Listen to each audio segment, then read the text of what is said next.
On a bright Saturday morning, Charles Donovan, a self-made millionaire with a hardened heart and little patience for the chaos of public life, strolled through a bustling local market. He was on his way to meet a client, but decided to stop by to grab some fresh fruit.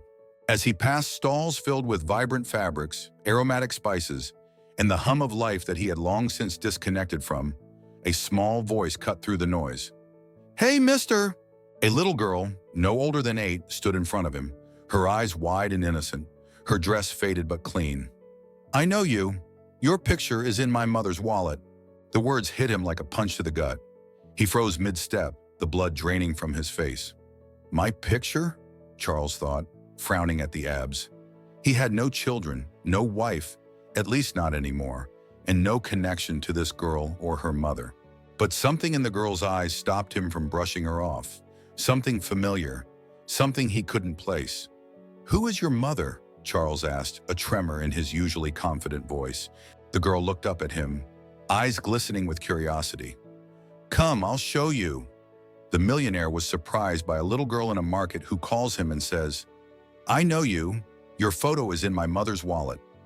He was shocked to discover who that girl really is. Charles Donovan had built his wealth from nothing, born to a poor family. He worked his way up, starting with a small construction business and eventually amassing millions through shrewd investments in real estate and tech startups. His rise to power and wealth was a tale of sacrifice, cunning, and relentless ambition. But along the way, he had also left behind a trail of broken relationships, burnt bridges, and unresolved pain.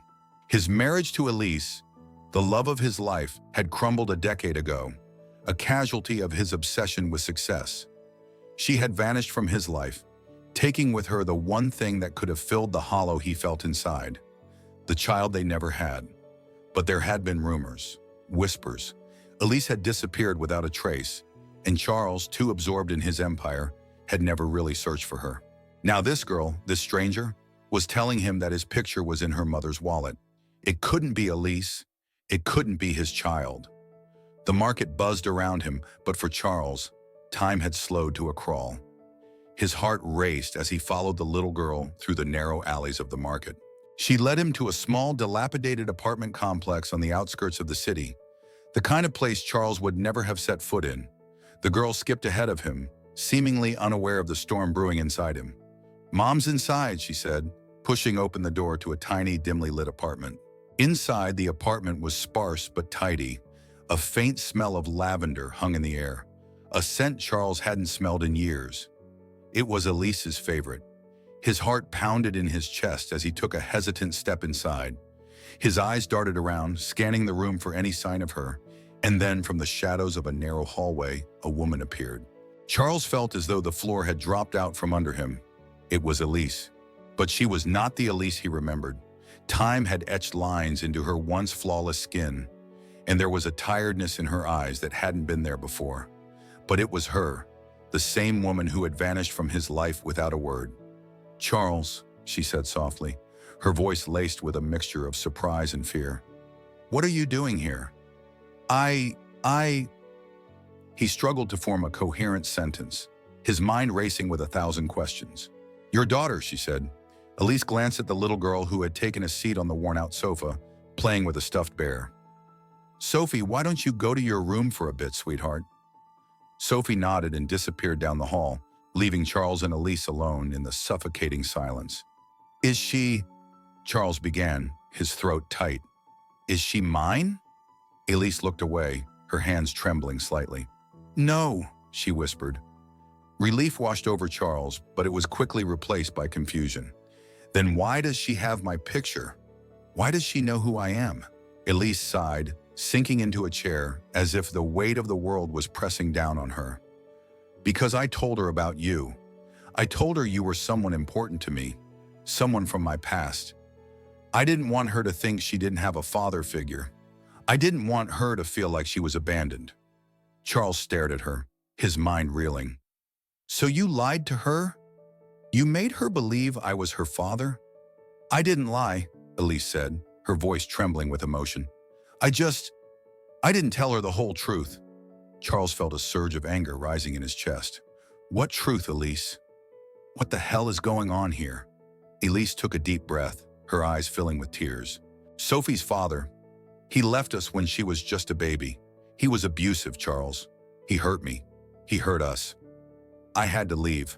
I had to protect her. And when I left, I had nothing. No money, no family, nothing. So I told her about you. I told her you were a good man, someone who cared about me, someone who could have been her father if things had been different. Charles felt a lump forming in his throat. But why didn't you come to me? Why didn't you tell me any of this? I couldn't, Elise said, her voice breaking. You were so wrapped up in your work, in your success. I didn't think you'd care. I didn't think you'd even notice if I was gone. Charles felt a pang of guilt, the weight of her words crashing down on him. She was right. He had been so consumed by his ambition that he hadn't noticed her slipping away. He hadn't noticed anything but his own drive for success. For a long moment, neither of them spoke. The weight of the past hung heavy in the air, thick with regret and unspoken pain. Finally, Charles broke the silence.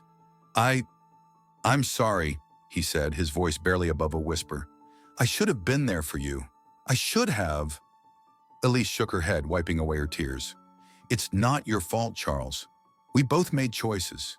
We both lost each other. Charles nodded, the realization sinking in. They had both lost something precious, something they could never get back. But then he looked toward the hallway where Sophie had disappeared, and a flicker of hope sparked within him. Maybe, just maybe, there was something they could still salvage, something they could still build together. Can I get to know her? Charles asked, his voice soft, tentative. Elise looked at him, her eyes searching his face for sincerity. Then she nodded. Yes, she said quietly. I think she'd like that. And so, as the sun set over the city, casting long shadows over the worn-out apartment, Charles Donovan sat down with Elise and began a new chapter. Not as the ruthless millionaire he had once been, but as a man trying to make amends.